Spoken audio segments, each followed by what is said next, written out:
People in power can use that power to pressure someone into having sex with them. That's called sexual coercion. Today, I'm going to define what sexual coercion is. I'm going to answer whether or not sexual coercion is a crime. I'm going to identify who commits sexual coercion, as well as provide examples of what sexual coercion looks and sounds like.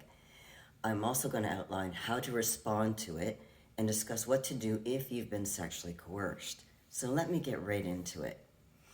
Sexual coercion is unwanted sexual activity that happens when you are pressured, tricked, threatened, or forced in a non-physical way.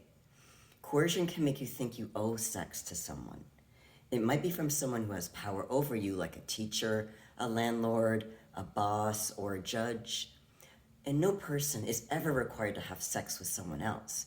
Sexual coercion is unwanted sexual activity that happens after being pressured in that non-physical way, and that includes being worn down by someone who repeatedly asks for sex, being lied to, or being promised things that weren't true to trick you into having sex, having someone threaten to end a relationship, or spread rumors about you if you don't have sex with them, having an authority figure like a boss, a property manager, a loan officer, a professor, anyone of influence that uses their influence or authority to pressure you into having sex.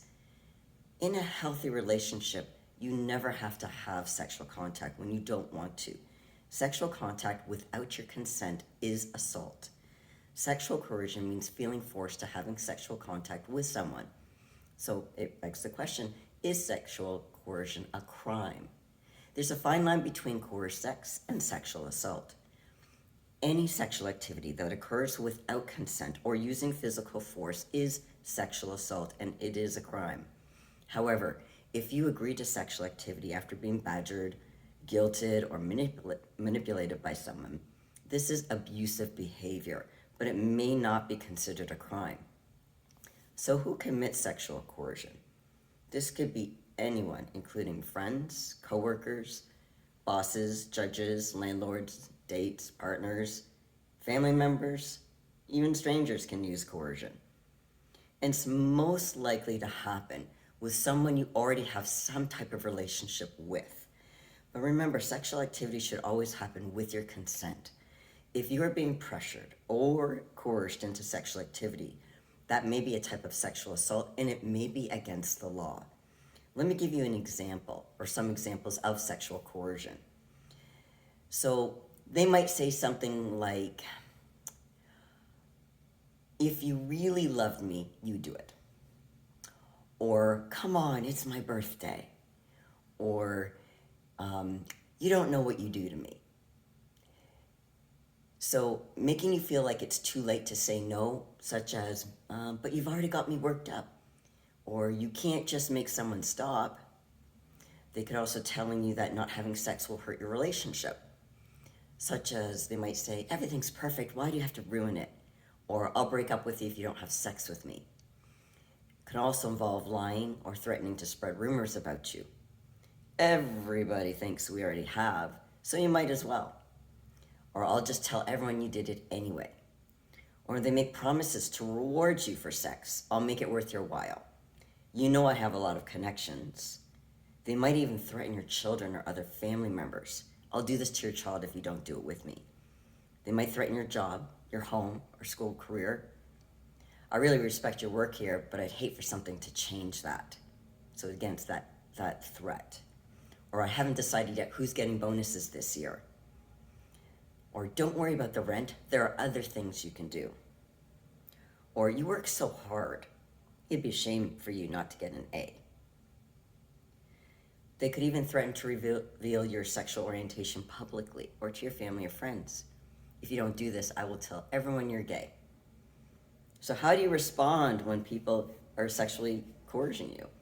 Well, remember, it's not your fault. If you're feeling pressured to do something you don't want to do, speak up or leave the situation. It's better to risk a relationship ending or hurting someone's feelings than to do something you aren't willing to do. Now, if the person is trying to coerce you, or a person is in a position of power over you, such as a boss, a landlord, a teacher, a judge, it's best to leave the situation as quickly and safely as possible. Now, it may be difficult, but if you can report the person to someone in authority, you are taking steps to stop it from happening again. Some possible verbal responses include, if you really care for me, you'll respect that I don't want to have sex, or I don't owe you an explanation or anything at all, or you must be mistaken, I don't want to have sex with you. Be clear and direct with the person trying to coerce you. Tell the person how you feel and what you do not want to do. If the person is not listening to you, leave the situation. If you or your family is in physical danger, try to get away from the person as quickly as possible. Call 911 if you are in immediate danger. So what about after you've been sexually coerced? What can you do? Well, keep in mind this is a type of sexual violence. If you are in immediate danger, call 911. If you are in a safe place, call the National Sexual Assault Hotline at 1-800-656-HOPE, which is 4673, or go on a chat online with a trained hotline worker on the National Sexual Assault Online Hotline at any time to get help. Some sexual coercion is against the law or violates school, rental, or workplace policies. Sexual coercion from someone at school, work, or a rental company or loan office is usually called sexual harassment. If you're younger than 18, tell a trusted adult about what happened. If you are an adult, consider talking to someone about getting help and basically reporting that person to the local authorities. You could talk to a counselor, the Human Resources Department, or the local police. You can also file a sexual harassment complaint with the federal agency.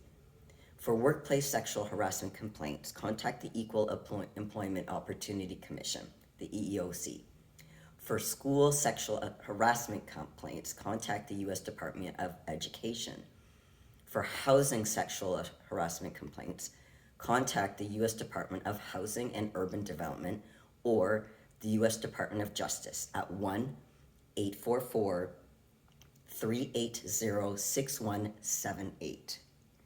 I hope you've learned something from this video, and if so, please give it a thumbs up and leave me a comment below of what resonated with you. I also have another video I want you to watch. It's called, Do You Suffer from FOMO? And if you've not subscribed to the channel, please do so. If you have any questions or suggestions for future videos, please comment below. Thanks for watching. Have a great day, everyone. Take care, and remember to keep your mental game on.